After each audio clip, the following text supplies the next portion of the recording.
There's a story about the Council of Nicaea that you've probably heard. Constantine convened the bishops in 325 CE. They voted on which books would be in the Bible. The Gnostic Gospels were considered and rejected. The winners wrote the history. It's a clean story, dramatic. A single moment, a single decision, a clear villain. It's also not what happened. The Council of Nicaea did not debate the biblical canon. There is no historical record, not from the council itself, not from any contemporary account, of the bishops voting on which texts to include or exclude. The council addressed a theological dispute about the nature of Christ, whether Jesus was co-eternal with God the Father or a created being who was divine but subordinate. That debate was resolved in favor of Nicene orthodoxy. The canon was not on the agenda.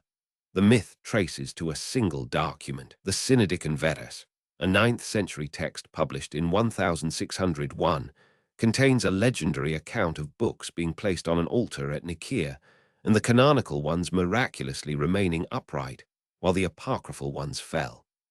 No contemporary source from the council corroborates this.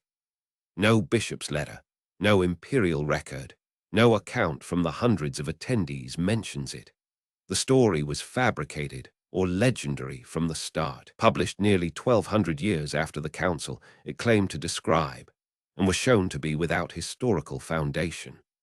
Dan Brown's The Da Vinci Code, published in 2003, sold approximately 80 million copies. It put the Nicaea canon vote into the popular imagination at a scale no historical correction has since matched. People who read the novel came away believing something that scholars had dismissed for decades. That's worth noting without contempt. 80 million readers encountered a historical claim embedded in a compelling narrative. That's how myths work. But the myth matters, and not just because accuracy matters. It matters because the real history is more complex, more human, and considerably more interesting than a single council vote. The real suppression of Gnostic Christianity was a process, contested, gradual, sometimes violent, never complete, that unfolded across centuries, and the texts that survived did so through accident and accident alone. To understand what was suppressed, you need to understand what early Christianity actually looked like, which is to say, nothing like what most people imagine. In the 1st and 2nd centuries, there was no single Christianity.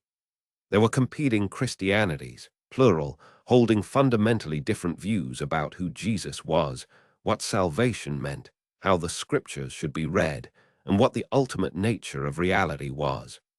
These communities existed simultaneously in the same cities, sometimes in the same neighborhoods. They argued, they exchanged letters, they competed for converts, and they read different texts and reached different conclusions. Gnostic Christianity was not a fringe.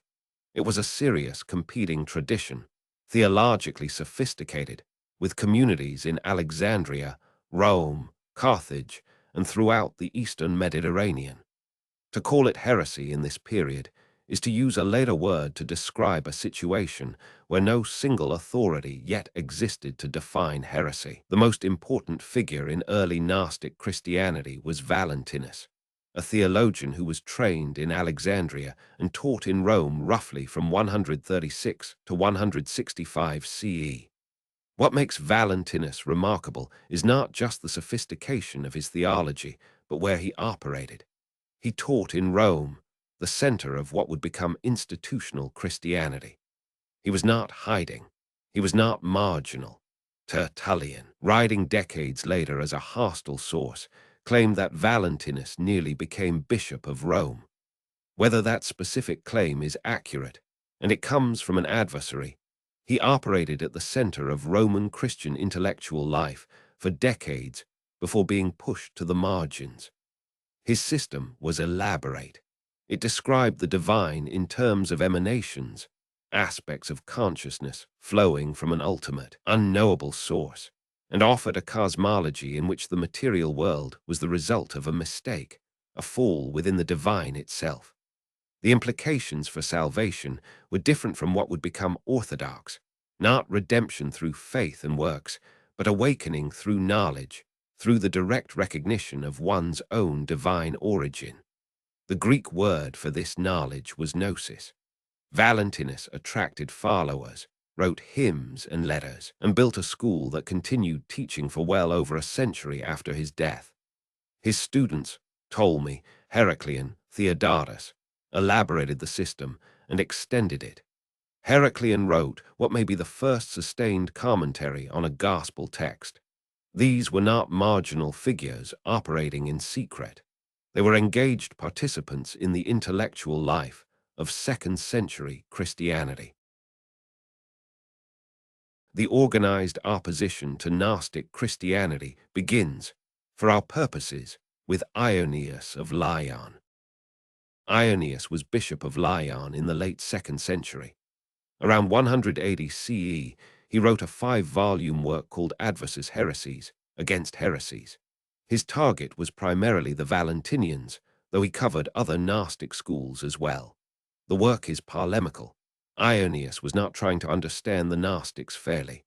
He was trying to refute them, and through refutation, define the boundaries of acceptable Christianity. Here is the irony. His refutation is the best early evidence we have for what Gnostics actually believed. Because Irenaeus quoted extensively from their texts in order to argue against them, he preserved material that might otherwise be entirely lost. He describes their cosmology in detail, records their ritual practices, cites their documents. A reader of Against Heresies encounters Gnostic thought filtered through a hostile lens, but encounters it nonetheless. More than that, the sheer extent and detail of the refutation confirms that Gnostic Christianity was widespread enough and theologically credible enough to require 5 volumes of serious engagement. You don't write 5 volumes against a fringe movement. You write 5 volumes against a serious competitor. Irenaeus's attack was primarily about interpretation. He was not arguing that the Gnostics had fabricated their texts outright. He was arguing that they read the texts wrong, that they imposed meanings that distorted the proper sense. The dispute was hermeneutical before it was canonical. What should the scriptures mean? Who had the authority to interpret them? Irenaeus's answer was episcopal succession, the continuous chain from the apostles through the bishops, a lineage of authority that the Gnostic teachers, with their claims of direct spiritual knowledge, could not provide and did not try to claim. This is the argument that eventually won, not by being obviously correct, but by being institutionally useful. An authority structure that could adjudicate disputes, train clergy, accumulate resources, and coordinate across geography had advantages over a collection of charismatic teachers, each claiming direct access to divine knowledge. The canon question, which texts belonged in what we now call the New Testament, was not resolved at Nicaea. It was resolved through a slow, contested, decentralized process that took centuries. By the late 2nd century, most Christian communities agreed on a core, the 4 Gospels, the letters of Paul, Acts, and some others. But the edges were genuinely contested. Some communities included texts that others excluded. Some texts we now take for granted, the book of Revelation, the letter to the Hebrews, were disputed for centuries. Other texts that some communities held as authoritative, the Shepherd of Hermas, the Didache, the Epistle of Barnabas, were eventually excluded. There was no central body with the authority to issue a definitive ruling until quite late. And even after central authority existed, it took time to be exercised on this question. The document that matters here is a pastoral letter. In 367 C, Athanasius of Alexandria, who had spent his career as one of the most aggressive defenders of Nicene orthodoxy, sent his 39th Festal Letter to the churches under his authority. It was an Easter letter, the kind bishops sent annually. In it, Athanasius listed exactly the 27 books that appear in the New Testament today. This is the first document we have that enumerates precisely this list, and no other. It is real and significant. It is not a legal decree. It is a bishop instructing his churches. The letter also explicitly condemns apocryphal texts, including texts that appear to have been Gnostic, and instructs that they not be read in church. This is pastoral authority, not imperial law, but pastoral authority concentrated in Athanasius, who had spent decades fighting for Nicene Christianity, carried weight. The formal canonical decisions came later. The Council of Hippo in 393 CE affirmed a canon that matches ours. The Council of Carthage in 397 CE confirmed it. Carthage again in 419 CE. These are the actual historical moments when the canon was formally settled by church councils, not 325 C, not Nicaea, not Constantine. The legal machinery of persecution came from a different direction entirely.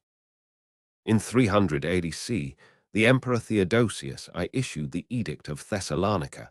It made Nicene Christianity, specifically the Trinitarian theology Nicaea had established, the official religion of the Roman Empire. Other forms of Christianity were declared heretical. The edict is a few paragraphs long, and it does not, on its face, specify punishments for heresy.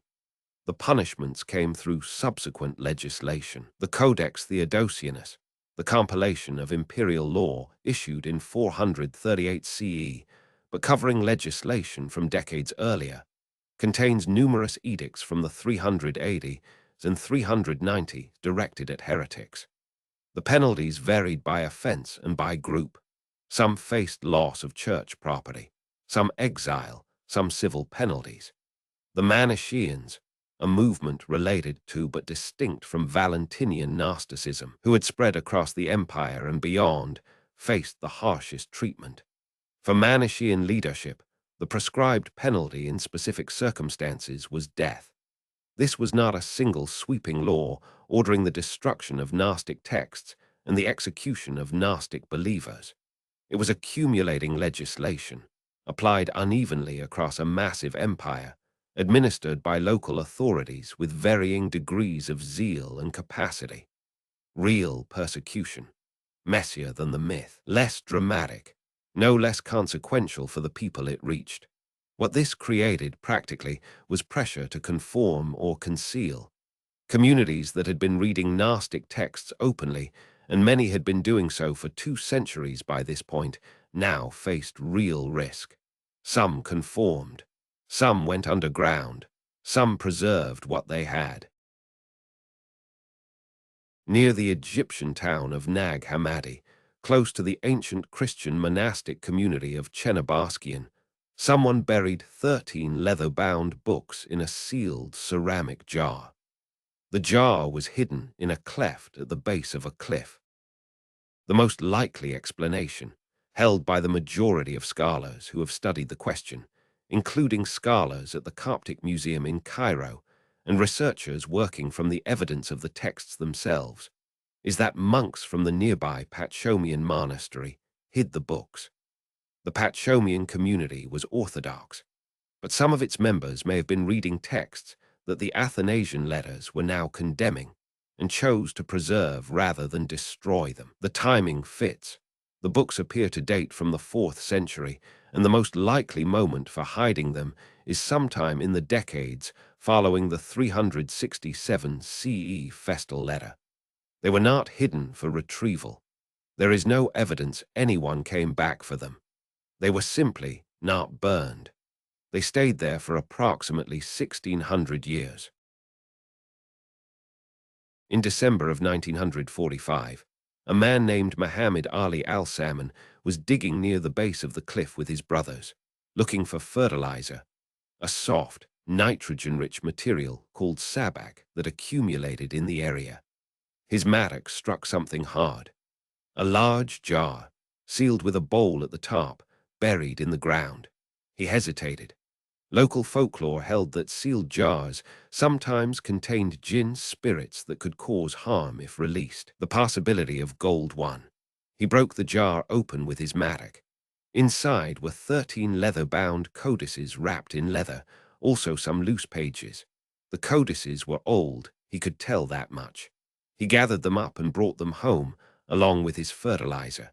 His mother used some of the pages as kindling. She had no way of knowing what they were. What survived, most of the 13 codices, preserved by the dry Egyptian climate, protected for 16 centuries by the sealed jar and the cliff, was eventually acquired through a series of transactions that involved antiquities dealers, academic intermediaries, the Egyptian government, and briefly, the manuscript black market. The full story of how the texts got from that cliff to the Coptic Museum in Cairo is itself a story of accident, misunderstanding, a blood feud, and a scholar smuggling photographs out of Egypt in installments. By the mid-1950s, scholars understood what they had. By the 1970s, the translations were becoming available. In 1977, James Robinson edited the first complete English translation, known as the Nag Hammadi Library. In 1979, Elaine Pagels published the Gnostic Gospels, a work aimed at general readers that won the National Book Award and the National Book Critics Circle Award, and that established the Nag Hammadi discovery in the popular imagination in the way that serious scholarship rarely manages to do. Bentley Layton's The Gnostic Scriptures, published in 1987, provided the standard scholarly edition of the texts in English translation, with the kind of textual notes and critical apparatus that allows serious engagement with the primary sources. Karen King's work, particularly The Secret Revelation of John from 2006, deepened the scholarly understanding of individual texts and what they revealed about the diversity of early Christian theology, what the discovery established. And this is the point that tends to get lost in popular accounts focused on the dramatic discovery narrative, was not simply that new texts existed. It was that Gnostic Christianity had been more sophisticated, older, more theologically diverse, and more central to early Christian life than anyone working from the Church Fathers' summaries had been able to see. Irenaeus had described the Gnostics accurately in some respects and polemically in others. The texts themselves gave access to what the Gnostics actually said in their own voice, without the filter of someone who was trying to refute them. Return for a moment to why the Nicaea myth persists. The myth offers something the real history does not: a clean moment, a room full of bishops, a vote. Before the vote, diversity. After the vote, orthodoxy. Before the vote, the Gnostic Gospels are on equal footing. After the vote, they are suppressed. It is a dramatic structure that the real history lacks. The real history is bishops writing letters, emperors issuing legislation, local authorities enforcing it with varying rigor, communities adapting over decades, texts being preserved by individual decisions made in fear or care or both. The suppression was real. Its shape was not dramatic. The myth also offers a single clear villain in Constantine, an emperor with obvious political reasons for wanting a unified church, who convened the council, whose motives for controlling Christianity are easy to explain. The real history gives you Theodosius, who matters more for the legal machinery of persecution, but also Athanasius and Irenaeus, a century and a half before either of them, and accumulating layers of institutional consolidation that no single emperor caused or could have caused. The people who believed the Nicaea myth, including millions of readers who encountered it in a best-selling novel, believed it because it made sense. It fit a narrative template they already understood. Power consolidates, suppresses alternatives, rewrites the record. That template is not wrong. It describes something that actually happened. It just didn't happen the way the myth says it did. The correction is not that the suppression didn't happen. The correction is that it was more gradual, more complex, and more interesting than a council vote. One of the most striking aspects of the real history is how long Gnostic communities persisted after the suppression began. Valentinian communities were still active in the 4th century, well after Irenaeus had spent 5 volumes trying to refute them, well into the period of legal penalties for heresy. They adapted.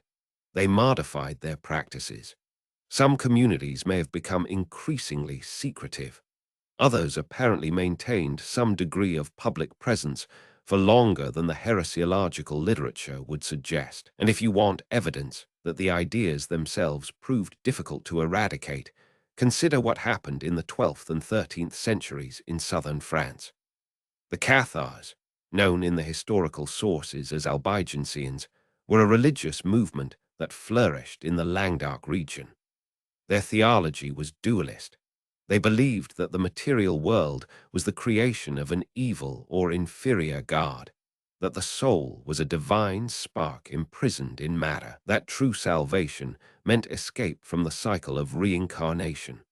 The structural parallel to Gnostic theology is not coincidental. The direct line of transmission is disputed. Historians debate how much the Cathars derived from earlier Gnostic movements and how much they arrived at similar positions independently. But the resemblance is not superficial. The institutional church's response was the Albigensian Crusade, launched in 1209 by Pope Innocent III. It was the first crusade called against Christians, against people within Christendom, not Muslim territories. Historians estimate tens of thousands were killed. The city of Béziers was sacked. Contemporary accounts record that when a crusade commander was asked how to distinguish Cathar heretics from Orthodox Catholics in the city, he replied, "Whether or not this is literally accurate, it was preserved as representative. Kill them all. God will know his own." The crusade lasted 20 years. The Inquisition followed, operating in the region for decades, systematically locating and prosecuting surviving Cathars. The last known Cathar perfectus, the term for their clergy, was burned at the stake in 1321.